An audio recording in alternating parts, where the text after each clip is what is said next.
Hello, everyone, and welcome to Conversations. We're so grateful that you are tuned in to be a part of our show on today. And we got to say thank you so much to the executive producer, our great man of God, Pastor Tony Smith, for allowing us to be here on today. Today's show is going to be a good one because we are talking all about technology and our children. So parents, this is a good show for you. Children, this is a good show for you as well. As you know, there is a technology boom that has happened, and our children are using devices.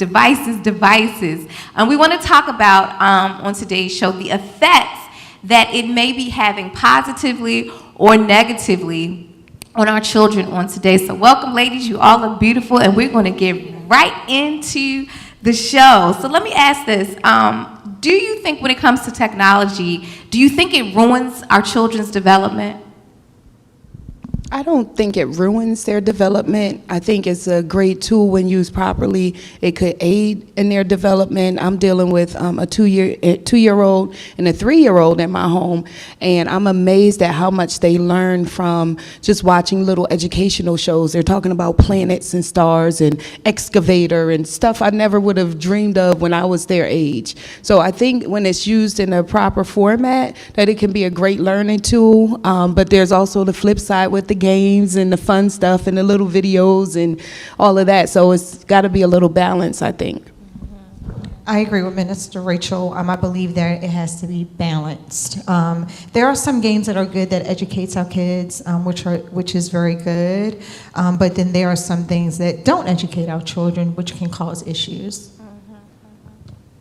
I agree. I think that anything dealing with children should have structure, should have discipline and boundaries. I also think it should come with supervision.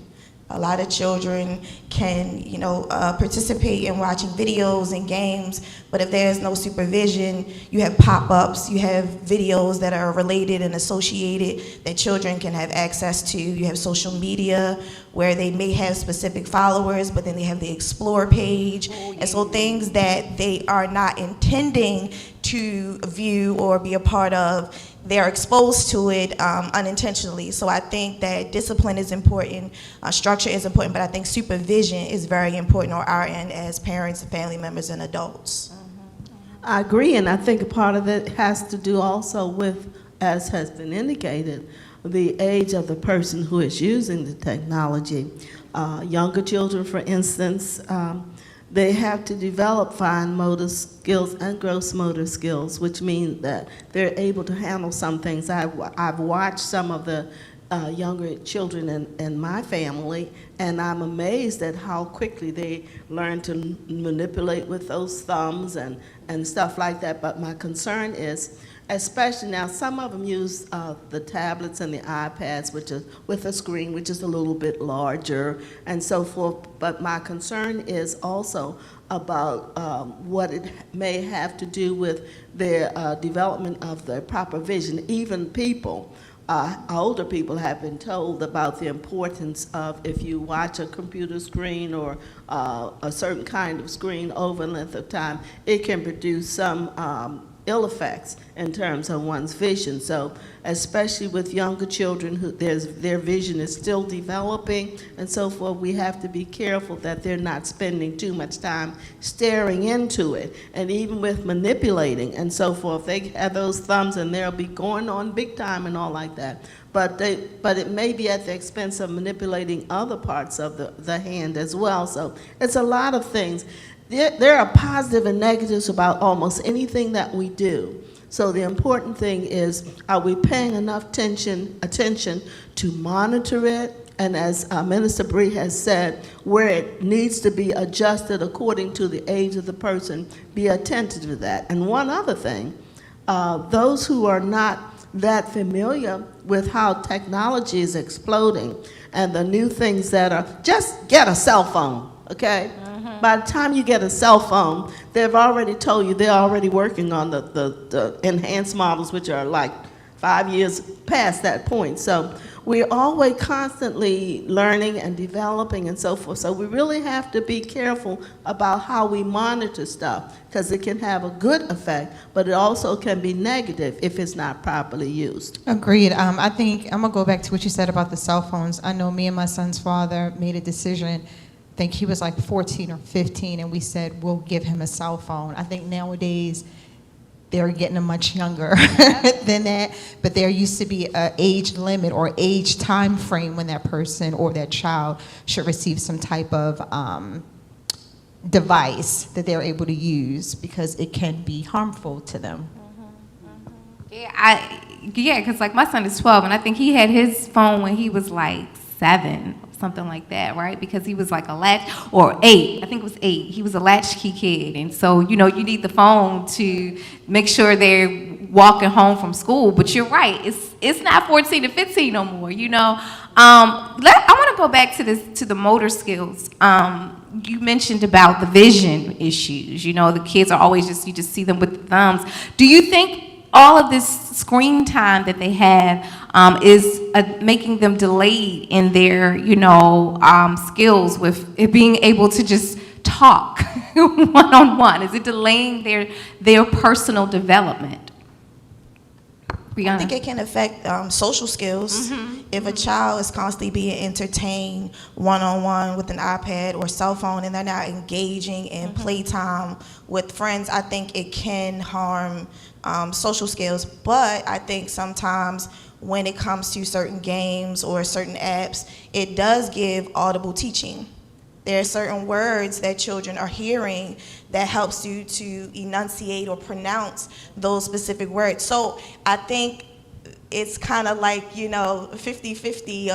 Well, not 50-50. I'm not licensed to say the percentage, but I do think that on one hand it's beneficial, and then on the other hand it cannot be beneficial. And so I think we keep going back to that's why supervision is important. Do you see them responding? Is it aiding? And if you and your observation, if you see that it's not aiding, then that's when you make adjustments.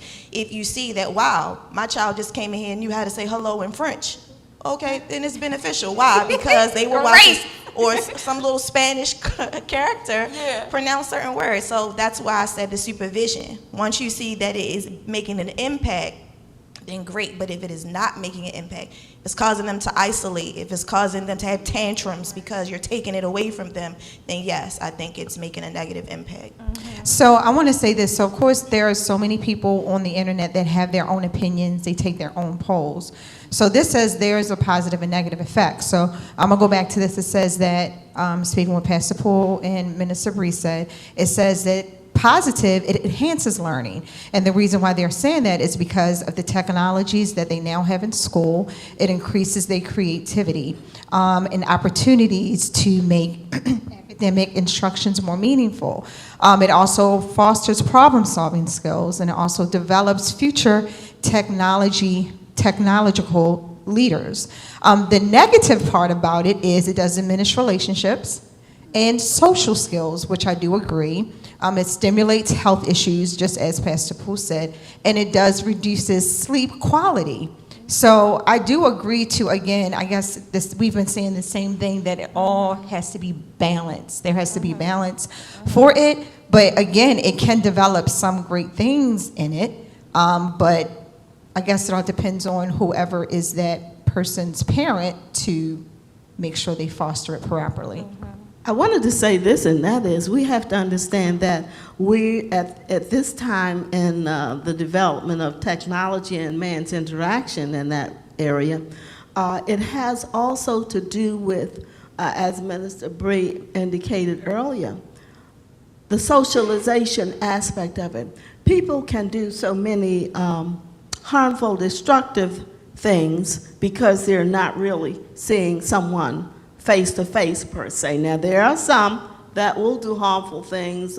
We have evidence of that in some of the other media forms, TikTok and Facebook and Snapchat and some of the other ones, where people just use that as a platform and opportunity to say negative things, or to say things that they wouldn't really say to that person if they encountered them face-to-face.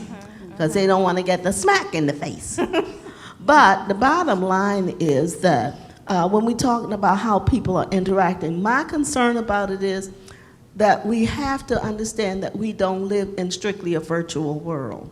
And because we don't live in a strictly virtual world, there are times when we really have to interact with people, person to person, face to face.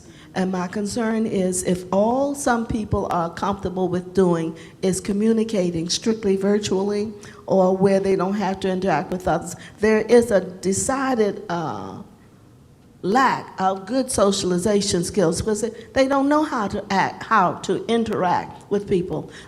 Case in point, I attended a fair a few years ago, and there was a mixture of young people and adults in that group.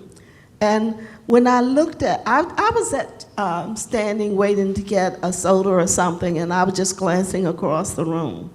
And you know how people just kind of sit along the wall or because they're not at their tables. We were waiting for the major opportunity to sit down for dinner. It was a wedding. Mm-hmm.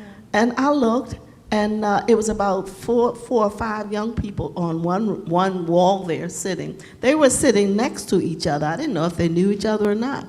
But nobody was communicating with the person next to them. Everybody had a phone, and they were just going away with the phone and texting and so forth. And then there's the other thing. Sometimes they're sitting right next to each other and they're texting because they don't want it to be known that they're texting.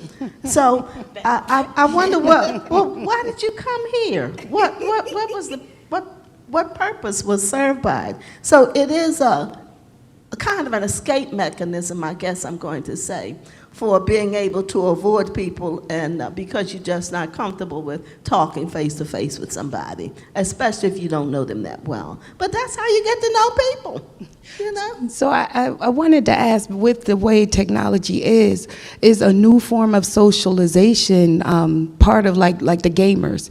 They're on with multiple people at multiple times in different cities all over the world, and they're socializing. It might not be face to face, but is this like where socialization is now going to, instead of like the in-person, face-to-face? Everything has moved towards a Zoom, a virtual meeting, because of our former pandemic status. It kind of forced us to do things, but it ramped it up. And so now the people who were like the gamers, like they're flourishing because they were already doing this. But do you think this is the next step in socialization? Is it gonna, I don't know if the kids are going back to school in person or virtual, like, or if it's up to the parents' choice, but is this like the new norm? I'm gonna say yes. Over the past 3 years, I believe that it has become the new norm. I'm gonna say this.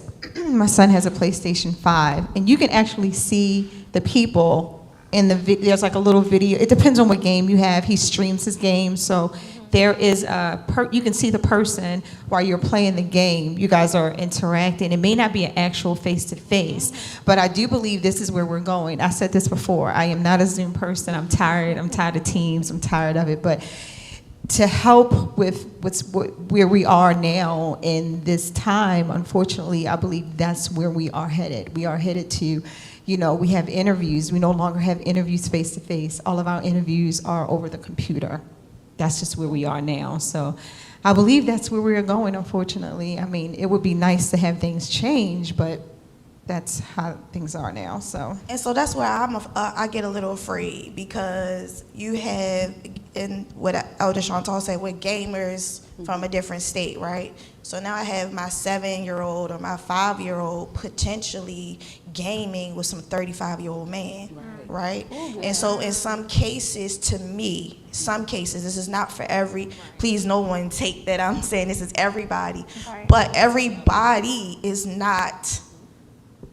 not have mental stability or certain characteristics. So if my 7-year-old son is gaming with somebody and the other person on the other side is smoking weed or is a pedophile or whatever, to me, that becomes unsafe. So here I go again, going back to the supervision of, even though that does promote socialization, even though that does promote children to explore different cultures, you can have an African-American boy playing with an Asian boy. So that's wonderful for them to have cultural exposure.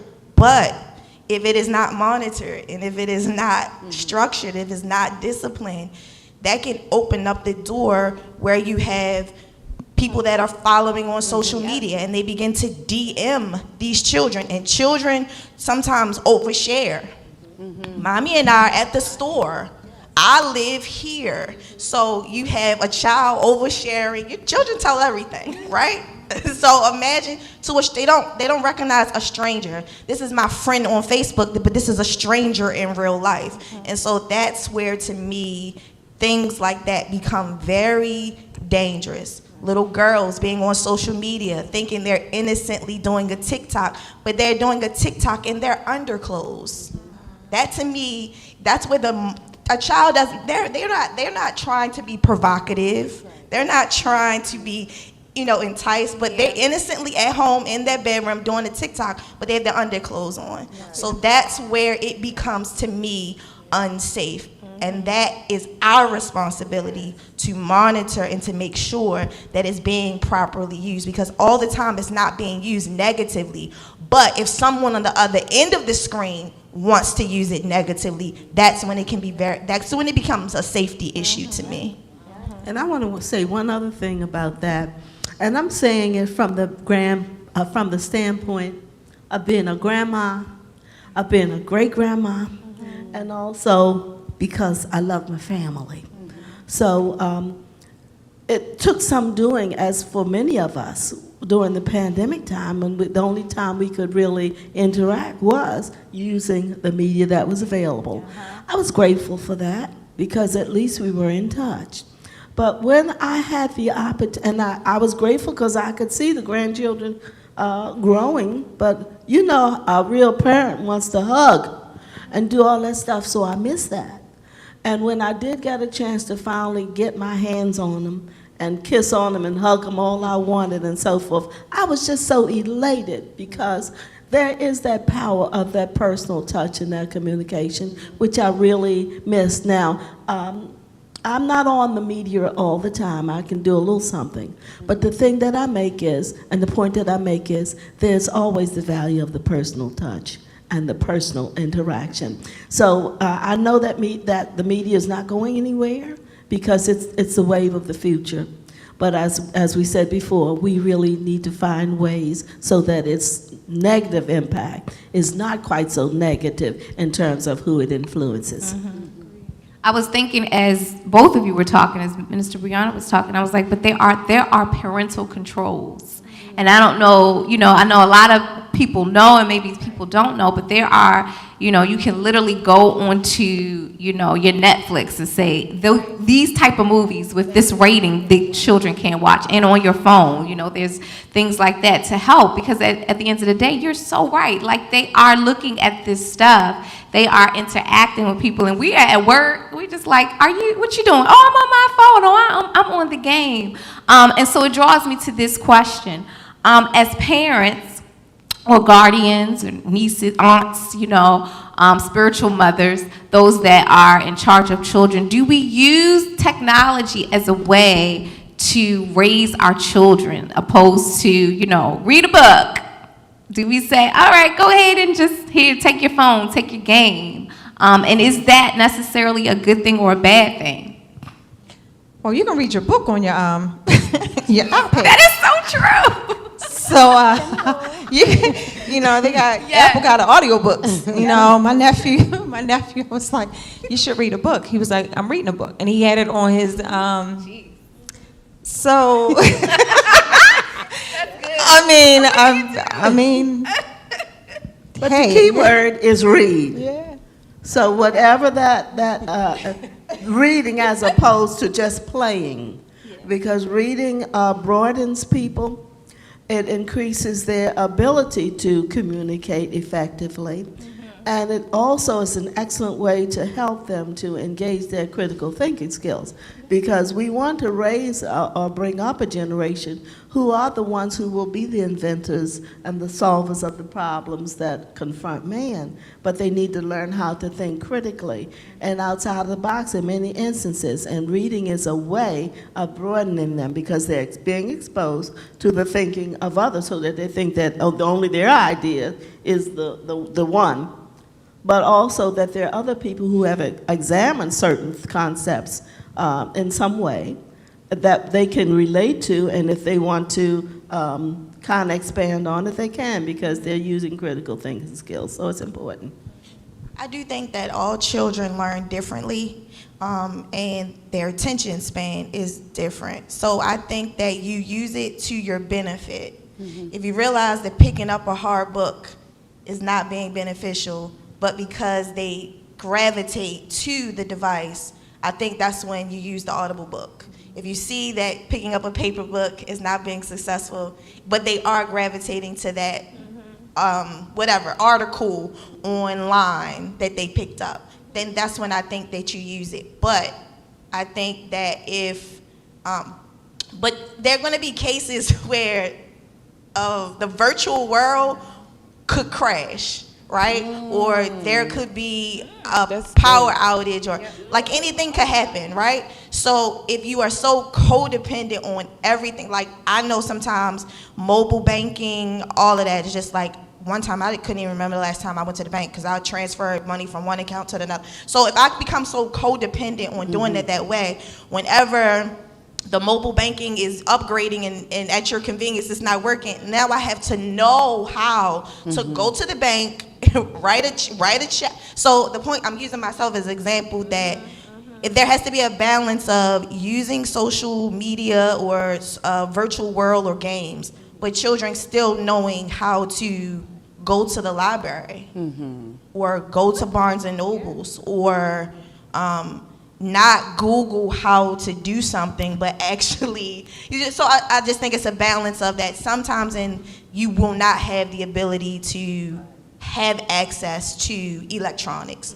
So you have to know how to navigate those moments where you don't. And if you're so codependent, then that is a problem if your life is solely in a phone.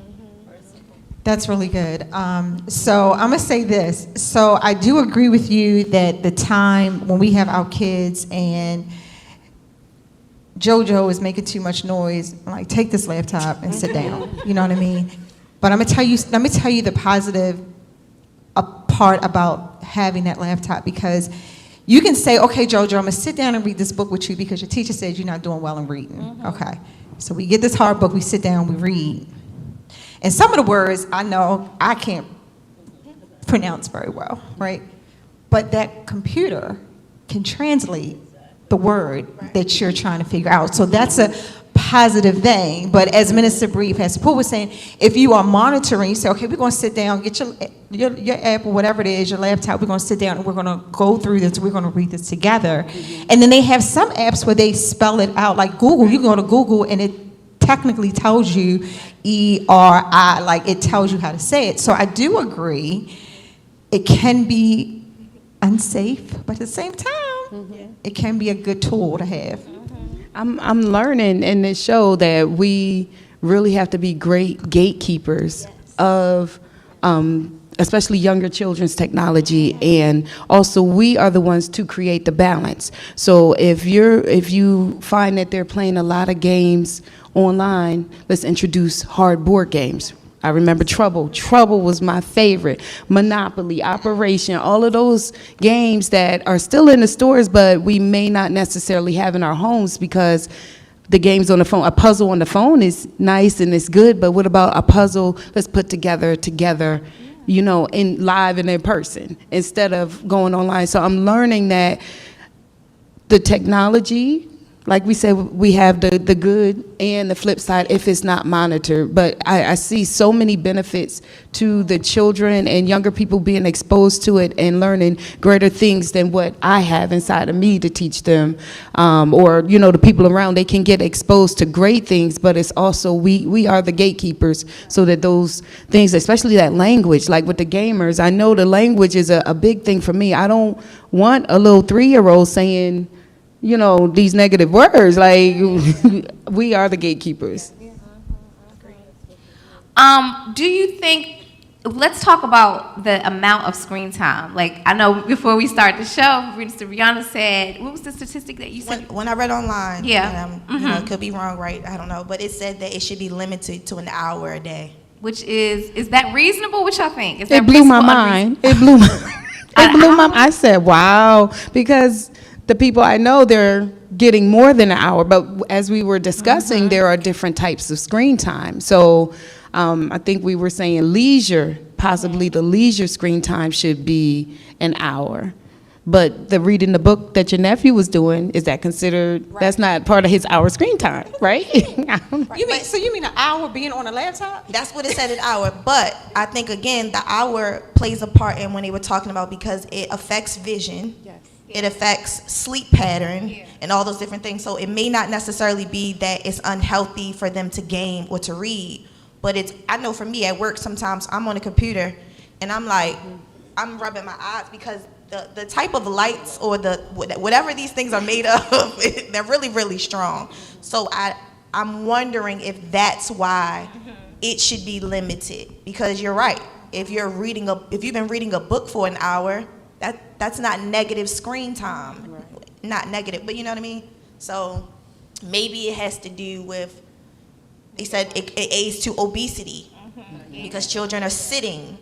It affects posture. You're constantly hunched over and you're this. So I think the time frame is because of other components, not necessarily what they're actually participating or engaging in. I think about like when we were younger and it was like, come on y'all, let's go outside and ride our bikes. Let's play hopscotch. And you know what I'm saying? Now I'm like, to my son, I'm like, what you doing? Oh, I'm on the Oculus with this one, that one, and that one. Like, and they're all together in the house in different places, engaging, but they're not outside. It's not like, he lives next door. Don't you want to go? Go get some, go outside and get some sun. Yeah, y'all want to go? Do y'all want to go outside? Do you want to go and play outside basketball? Oh, no, we playing basketball right now. We're all, you're right, they're all together. Everybody got their screen name. So it's so different. And it is making them, I believe it's making them lack, the physical activity of, Couch potato. Yeah, couch potato, right? And then when you say you want to go outside, they're like, no, not really, because they've done everything in the house on the social media. Including going to the refrigerator or the snacks cabinet ever so often, because it seems to be that those kinds of things go hand in hand. You're playing and you're snacking and you're not looking for vegetables and fruits and all of that other healthy stuff. You want the snacks and so forth. So it's a mixed bag, very much so. But as I said before, it isn't something that is going to go away anytime soon. But we really do have to get a handle on it, because we don't want to be doing nothing in terms of helping to stave off raising a generation of people who don't know how to think and solve things, who are so obese or having all kinds of associated health conditions because of the lack of exercising the body and its parts. So it isn't something that we can ignore. We want the good, but we also want to, as much as possible, stall or stave off that which is unhealthy and unhelpful. So we basically shouldn't allow devices to parent the children. Yeah, absolutely. We should be parenting. We, godmothers, aunts, mothers, fathers, should be, again, back to the monitoring and supervising and not using as a supplement for the things that we don't want to find the time for. And I want to stick this one other thing, because it just occurred to me. Even if they're on those devices, sit down, see what they're doing. I like to sit next to my granddaughter sometimes and ask her, well, what is this game and what's going on there? And ask them, what are they getting from it? Make them talk about it and express it. That's good. Well, we pray that you have enjoyed the show. We know the world is evolving, and it's what's going to be, technology today, next year, in a year, in 10 years, it's going to be even more so. So I think the bottom line, as Minister Brianna and Pastor Poole stated so eloquently, is monitoring our children. We don't want them to not use their devices, but we want to, as parents, godparents, and guardians, make sure that it is being beneficial and not a deterrent to our children's cognitive and social skills. We have church here at Victorious Ministries, and we want you to join us in the sanctuary each and every Sunday, 9 a.m. and 11 a.m., also on Wednesdays at 12 noon and 6 p.m., and we do stream all services, so keep your devices locked if you're not able to come into the sanctuary. You can join us online on Facebook and on YouTube. Until next time, we'll see you again for more conversations.